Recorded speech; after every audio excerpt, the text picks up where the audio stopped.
I'm Janie Lee Grace, and I'm going to host this panel. We're going to ask a few questions of the guys, and then we're going to open it up to you for your questions. So there'll be an opportunity. And when you want to ask a question, if you just raise your hand, and then Joshua will find you with the microphone. Wow, that's bright. So I'm going to read the official bit and introduce the panel, and then we'll get started.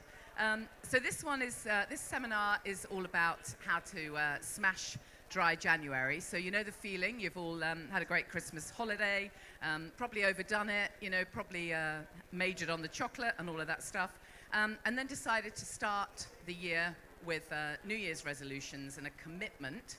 And often for many people in the UK, that is dry January. So let's talk about this whole idea with the panel of giving up the booze for a month, detoxing for dry January.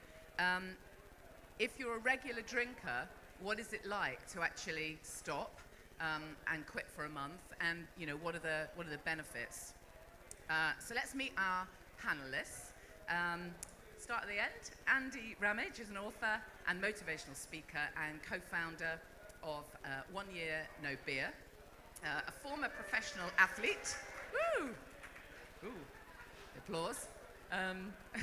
A former professional athlete, co-founded Alpha Energy. I maybe didn't say that right. But he's also, of course, the 1 Year No Beer guy, which is how many of you know him. And he's a master practitioner of NLP. I was very interested to find that out. Interesting. And a mindfulness-based awareness coach, currently studying for a master's degree in positive psychology and coaching psychology. And he's got the excellent book, of course, 28-Day Alcohol Challenge. So, moving on, this end. Dr. Richard Piper is the Chief Executive of Alcohol Change, who run Dry January. They've also launched a book and app, Try Jai, and that's alcoholchange.org.uk. And Lucy Rocker was a heavy and regular binge drinker, it says here. That's on your biog. But one particularly heavy binge ended in a rock bottom moment. So she's founded Soberistas.com, which many of you will know. And Lucy's authored many books, including The A to Z of Binning Booze, The Sober Revolution, and The Glass Half Full. And not last but least, Shahroo Izadi is a behavioral change specialist. Her book, The Kindness Method, focuses on how to break bad habits.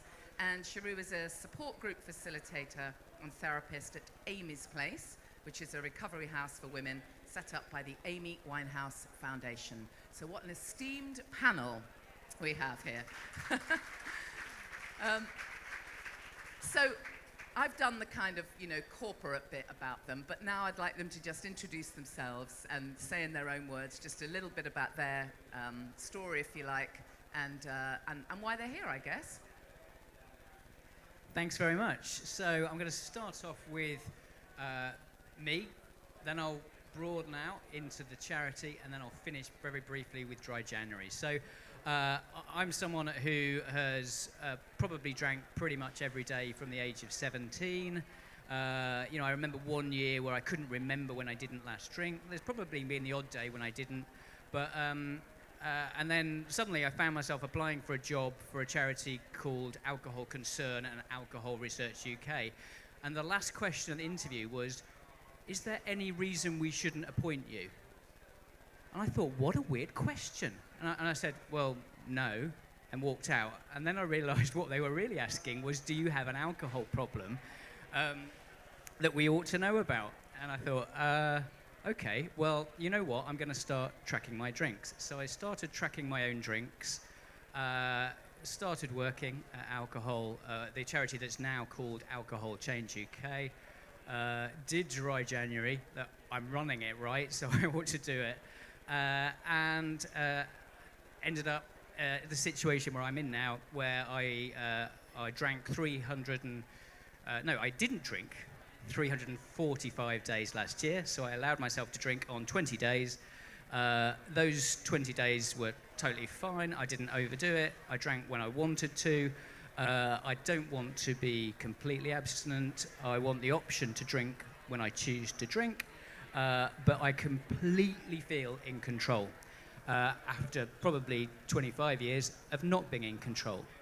And that feeling of control, for me, is the key. Yes, the health benefits, I'm really looking forward, cross fingers, to getting to see the grandchildren. My kids are 16 and 12, by the way, so I'm hoping that's some way ahead. So I know there's the health benefits there, are coming, hopefully. But most importantly, I just feel free. I feel free from the clutches of something that I had completely bought into. Being an adult was drinking. And now I realise you can be an adult and not drink. And when I say it like that, it's so bleeding obvious. But it's amazing how powerful we form these identities. And I was an ale drinker. I was proud to be an ale drinker. I still do love my ale. It was such a strong part of my personality. And of course, I ended up drinking far too much. So that's my story. You're going to hear loads of stories today, and they'll all be more interesting than mine. So I'll stop there. Alcohol Change UK, just to say, we are the new charity formed from the merger of alcohol concern Alcohol Research UK. We exist to essentially eliminate alcohol harm. We are not anti-alcohol. We are not a movement for abstinence. We're a movement for free choice. Whatever you decide you want to do with your drinking, it is entirely up to you. But where you cause harm to others or to yourself, that's where we step in. The amount of harm in UK society caused by alcohol is absolutely horrendous. 7 out of 10 every domestic fire has got alcohol as a cause. Usually we say it's the smoking, it's the smoker that's fallen asleep because of drink, actually. Talk to any fireman, they'll say it's the alcohol, not just the cigarette. Domestic violence, neglect, children being taken into care, violence on our streets, 8% of all A&E visits, 70% of all A&E visits on a Friday or Saturday night, 3.5 billion of the NHS budget. That's a budget of 100 billion, so we're talking 3.5% of that NHS budget, and the untold human misery. When still not against alcohol, but we do think all that harm is avoidable. So in the session later on today, I'll be talking about where next with Dry January and when next with alcohol-free. I'm going to be talking a bit of politics later, but I'll leave it now and hand over to the next person. Thank you. My turn? Me? Hello, hi. Thank you for the intro. So why am I here? I used to work for the NHS as an addiction specialist and a key worker and work in the criminal justice system for probation, essentially overseeing the orders of people who had to be abstinent entirely from alcohol. So originally my work in addiction was focused on helping people to stop doing something altogether. And then I was going to 12-step groups, as a lot of you will be familiar with the fellowships, just to see what was working for people, what elements of it I might be able to pull out to make effective for my own clients. And at the time I was about 19 stone, and I went to Overeaters Anonymous, and I saw that you could follow a program but not be abstinent. And so I adapted that for alcohol. So I saw in Overeaters Anonymous that there were loads and loads of people who, although they were admitting that they had the same kind of problem for the same kinds of reasons, the approach that they wanted to take to it had to be bespoke and suited to them and their lifestyles. So in the book that I've written, The Kindness Method, it helps people to establish their own goals. And I can't help but notice that a lot of people have used it for establishing their own goals around alcohol. What they want to drink, how they want to drink, under what circumstances they want to drink, and just kind of establish it for themselves the same way that I've done with chocolate. And to take the judgment out of it, really, and to not assume that if you're psychologically dependent on alcohol that you have some massive issue that you need to deal with. It may just be a case of having started something when you were younger and not really stopped to ask whether the problem it was solving has already been solved by something else, or indeed whether that problem doesn't exist anymore. I can't tell you how many 65-year-old men I've I see in private practice now who will say that they haven't really thought about the way they drink since they were about 15 or 16. And really it's just about doing a little bit of an audit and checking in with yourself and saying, right, if I'm going to try and use this drug for the rest of my life and get the most out of it, and my tolerance will build to it over time, then I'm going to need some kind of guidelines as to how I'm going to use it. And so that's what I do. I just help people who don't want to be abstinent, essentially, when it comes to drinking, to really enjoy drinking and to identify really the line between use and abuse. And so that's what I do now. Thank you.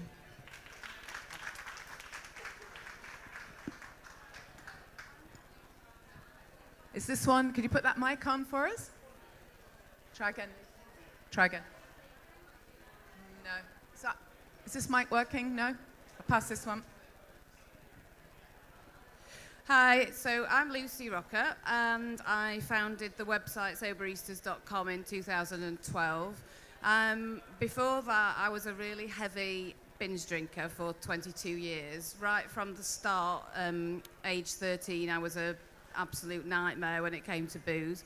I was always the one who was carted off to bed or put in a taxi or made a complete chuff out of myself whenever I went out drinking.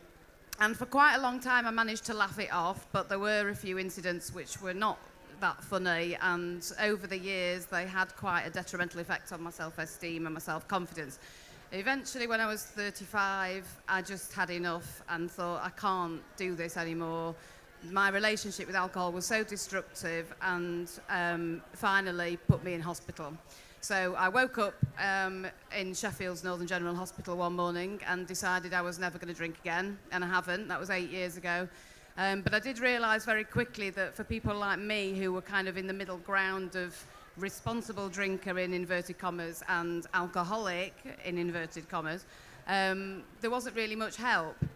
So I set up Soberistas to help people like me, and we have 55,000 people now belonging to the website, all who have decided to or are aiming to adopt an alcohol-free life and are very much happier because of it.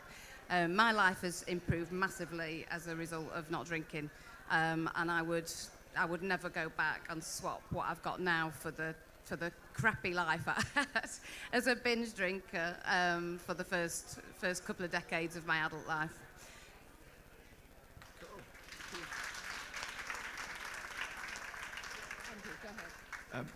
Well, about 5 years ago, actually, funny enough, I set out on what was an alcohol-free adventure that was to change my life in so many ways.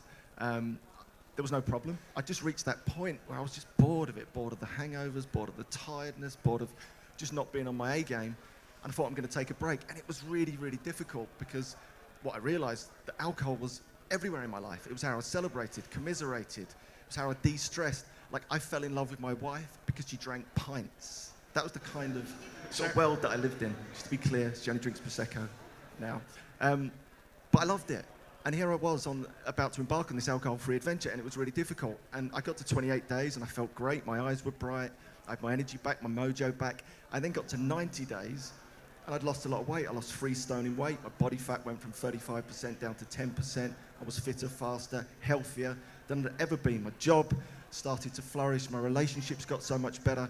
I just thought, this is amazing, right? I want to share this with people. Why are we not doing this? Because it just seems such a great gateway to a life well lived. And fast forward a couple of years, I decided to set up a movement called One You Know Beer with a guy called Rory Fairbairn. Many of you are in the audience here today. And it's just a really cool, fun challenge. You can do a 28-day challenge, a 90-day challenge, or a 365-day challenge. And the idea is just to be a little bit better. It's not about giving anything up. It's about gaining a massive advantage. And just like Lucy, all those years ago when I looked at this, there was nothing available. And it's just wonderful now that there are so many more of these type of movements starting to spring up everywhere, because actually people are starting to work it out that going alcohol-free is the gateway to a life well lived. It's not about giving something up. It's not about missing out. It's actually about gaining a massive advantage in all areas of your life. And that's what inspires me. That's why I love being a part of this whole movement. And good on you for all turning up today and being a part of this wonderful occasion. Thank you. Thank you. So later on, there's going to be another panel where we talk about beyond dry January, so what happens later. But right now, let's focus on dry January. And can I start by asking a question of Richard? I did read that, I think it was Public Health England, said that 2/3 of people felt that they could, they would more likely to be able to go to the gym or give up their coffee or their chocolate or whatever other resolutions they'd made. And they found that much, much harder than giving up the booze. That's kind of half the question. I mean, is that true? Is part of the question. But the other half is, we've read a lot in the press about the fact that dry January can actually be counterproductive. That for some people, actually giving up for a month is going to be worse for you, because at the end of it, particularly if you just white knuckle it all the way through, at the end you're probably going to binge, and that 1 month isn't going to benefit you. So I'd love to know your view. Thanks very much. So I haven't seen that PHE study, but I would say that, it's no surprise that giving up alcohol is a bit harder than some other habit changes, because it's an addictive toxin. So, it changes our brains, and we also surround it with a lot of social habits.